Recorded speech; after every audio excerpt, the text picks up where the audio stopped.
Si notre pays flanche, parce qu'il n'est pas prêt à accepter de perdre ses enfants, parce qu'il faut dire les choses, de souffrir économiquement parce que les priorités iront à de la production de défense, par exemple. Si on n'est pas prêt à ça, alors on est en risque. Alors, ce gros guignol qui est, je crois, le chef des armées, hein, pour montrer vraiment le niveau de décadence de la France, qui est un pantin de Macron, parce que normalement, le chef des armées, c'est Macron, donc c'est lui qui devrait prendre la parole, mais tellement il est détesté, il préfère envoyer au casse-pipe son chef des armées, en fait, qu'il la ferme, ce mec, qu'il la ferme clairement. Oui, on n'est pas prêt, parce que y a aucun problème, en fait. Ces gens-là, ils essayent de nous foutre en guerre contre la Russie, parce que le pays va mal économiquement, à cause des dirigeants qui ont foutu la France au fond du seau. S'il n'y avait pas ces attardés au pouvoir, la France ne serait pas dans une situation économique merdique, et du coup, on n'aurait pas d'excuses à aller faire la guerre en Russie. Poutine, le chef lui-même, dit que c'est complètement aberrant, qu'il n'attaquera jamais l'Europe occidentale, que c'est pas dans ses plans, etc. Mais pourtant, on fait que nous dire dans les médias pollués et corrompus par les milliardaires, donc vraiment qui sont pas du tout représentatifs de la réalité, on est pollué de discours, oui, attention, ça va être la guerre, préparez-vous économiquement, etc. Mais en fait, on est déjà dans la merde et ils essayent par plein de mesures de nous retirer le moindre centime pour absolument essayer de redresser le pays, mais alors qu'en fait, ils se rendent pas compte que si ils géraient bien le pays, ça irait mieux. Et là, en fait, voilà, vraiment le prétexte, de toute façon, on le sait bien, hein,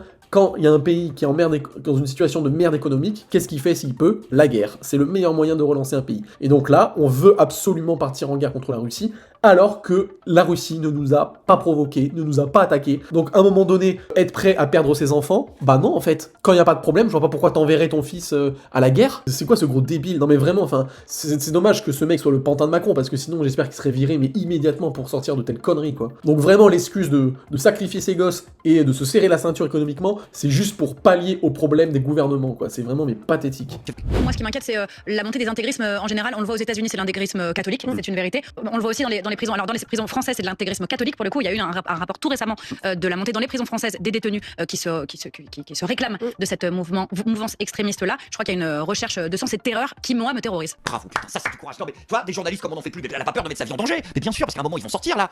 Ces détenus là radicalisés qui jactent en latin et qui imposent le poisson le vendredi à la cantoche. Et encore c'est que la face cachée de l'iceberg. Je parlerai même pas de ces milices là de boy scouts qui terrorisent des villages entiers. Hein, pourquoi y a pas d'article là-dessus d'ailleurs, Libération? Hein, qu'est-ce que vous foutez? Pierre Plotu, allez, tu me chies un article. Quoi, c'est mes impôts donc j'ai le droit de choisir ce qui va me faire marrer. Non mais qu'est-ce qu'il faut pas entendre sur BFM? Mais en fait c'est la suite de la décadence quoi. C'est vraiment mais pitoyable. La meuf, elle ose dire à la télé, attention il y a un intégrisme chrétien, alors catholique. Ah ouais moi ça me terrorise. Mais quelle putain de blague cette meuf, mais vraiment, dire qu'il y en a qui sont dans une situation économique plus merdique que cette meuf alors qu'elle devrait être clairement au chômage parce qu'elle n'a rien à foutre là, elle ose dire que l'intégrisme catholique lui fait peur. C'est vrai que putain, on est en danger, hein. C'est vrai que dans la rue, il y a des chrétiens qui nous coupent la gorge, hein. Dans la rue, il y a des attentats faits par des chrétiens. Vraiment, tout ce qui est dangereux en termes de criminalité, de délit, etc., jusqu'aux attentats, c'est vrai que ça vient vraiment de la religion catholique. C'est fou parce que quand il faut parler des vrais problèmes, à savoir de l'islamisme, de l'islam même en général, qui est un gros problème de société en France, là, il y a personne qui ouvre sa gueule. En tout cas, à BFM, personne n'ouvre sa gueule. Mais alors, dès qu'il faut parler des catholiques, ah oui, bah moi j'ose le dire, vraiment ça me terrorise. Hein. Oh là là, mais va rentrer chez toi. Arrête de te faire du mal, arrête de faire du mal à ceux qui t'écoutent. C'est ridicule. Monsieur Zemmour, vous dites qu'il y a en France, sur la sécurité, 1000 agressions par jour. Mais selon le ministère de l'Intérieur, les chiffres que nous nous sommes procurés, facilement atteignables, en 2020, le nombre de coups et blessures volontaires sur personnes de 15 ans et plus dépasse les 260 000 victimes. Ce chiffre, nous l'avons tout simplement divisé par 365, le nombre de jours dans l'année. Cela fait 700 victimes d'agression par jour et non pas 1000, comme vous l'avez dit. Non mais là vraiment, voilà le résumé de la gauche. En fait, quand on te montre un truc, ça peut être l'immigration, ça peut être n'importe quoi. Dès qu'on te montre un truc, bon, Zemmour, lui, forcément, il va gonfler les chiffres. Il parle de 1000 agressions par jour. Et cette pauvre meuf, pareil, hein, qui devrait démissionner instantanément pour faire du bien au pays, au lieu de déblatérer de la merde, au lieu de combattre sur le fond, à savoir de dire, bah moi ça me va qu'il y ait 1000 agressions, qu'il y ait 700 agressions, c'est pas grave, c'est la vie, c'est comme ça et tout ça. Non, non, non. En fait, elle est en train de dire à Zemmour, pop, t'as faux, c'est pas 1000 agressions, c'est 700 agressions. Et elle croit que le fait de dire ça, ça annule le problème. C'est vrai que oui, 300 d'écart, oh là là, c'est énorme, mais il y a 700 personnes, il y a 700 agressés.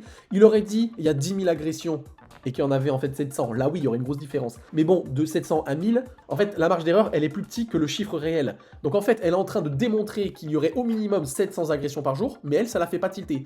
Au lieu d'être d'accord avec Zemmour, ou de le combattre en disant c'est pas grave, non, non, en fait, elle le contre sur les chiffres. Et c'est ça tout le problème qu'il y a tout le temps avec Zemmour. Je pense que Zemmour, il en rajoute à chaque fois termes de chiffres, mais le problème c'est que ça débat jamais de fond. C'est-à-dire que Zemmour, il exprime un truc, et au lieu qu'il y ait quelqu'un qui débatte contre ce qu'il dit, ils vont débattre sur des pinaillements, sur des détails.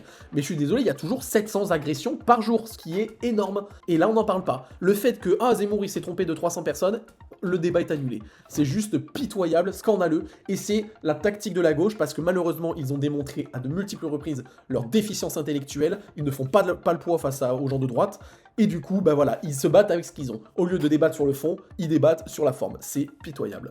Et heureusement d'ailleurs qu'il y a des gens qui sont là pour lutter contre ces stigmatisations. À l'image de Yael Braun-Pivet, qui en a marre des amalgames sur les députés qui bossent pas, et qui a demandé aux députés d'arrêter de prendre des photos de l'Assemblée nationale vides. Voilà, parce que ça stigmatise, exactement. Et c'est une stigmatisation des gens qui font pas leur boulot. Et ben voilà, ça c'est une bonne chose, parce qu'à cause des populistes, les gens ils pensent que l'Assemblée nationale, ils viennent jamais bosser, etc. Voilà, encore une fois, la belle démonstration de la gauche qui n'a aucun argument, et qui utilise toujours les mêmes jokers. Au lieu d'attaquer le fond, ça attaque sur la forme avec les chiffres, quand il y a des débats de chiffres, et pour là, le mot stigmatisation, c'est un mot joker, un peu comme le point Godwin, et aussi comme le mot complotiste, qui est utilisé à toutes les sauces. Soit dit en passant, maintenant c'est plus une fierté d'être appelé complotiste, face aux médias mainstream, qu'autre chose.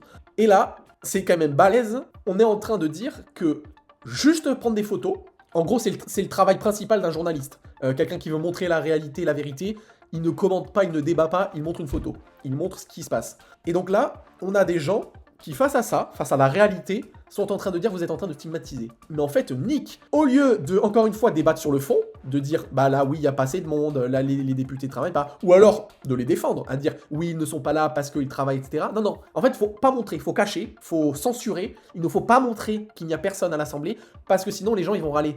Mais en fait, c'est un fait, bordel de merde. Si à chaque fois qu'on montre des photos, on voit l'hémicycle à moitié vide, c'est qu'il y a un problème. C'est que les gens qu'on paye et qu'on élit ne font pas leur travail. Ils vont toujours sortir des excuses. Ouais, mais ils sont à droite à gauche. Arrêtez les mythos, on le sait.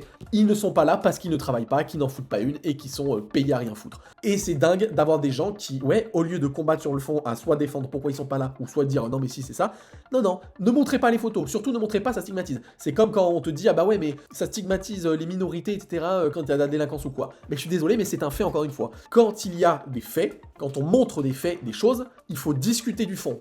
Et encore une fois, pas discuter de la forme. Pas dire oh là là c'est raciste, oh là là ça stigmatise, nanana. Je sais pas cette femme de quel bord elle était, j'imagine qu'elle était plutôt de gauche. Parce que encore une fois, il y a que ces abrutis là pour toujours essayer de trouver des excuses ou de contourner le sujet au lieu d'affronter le véritable problème. C'est scandaleux.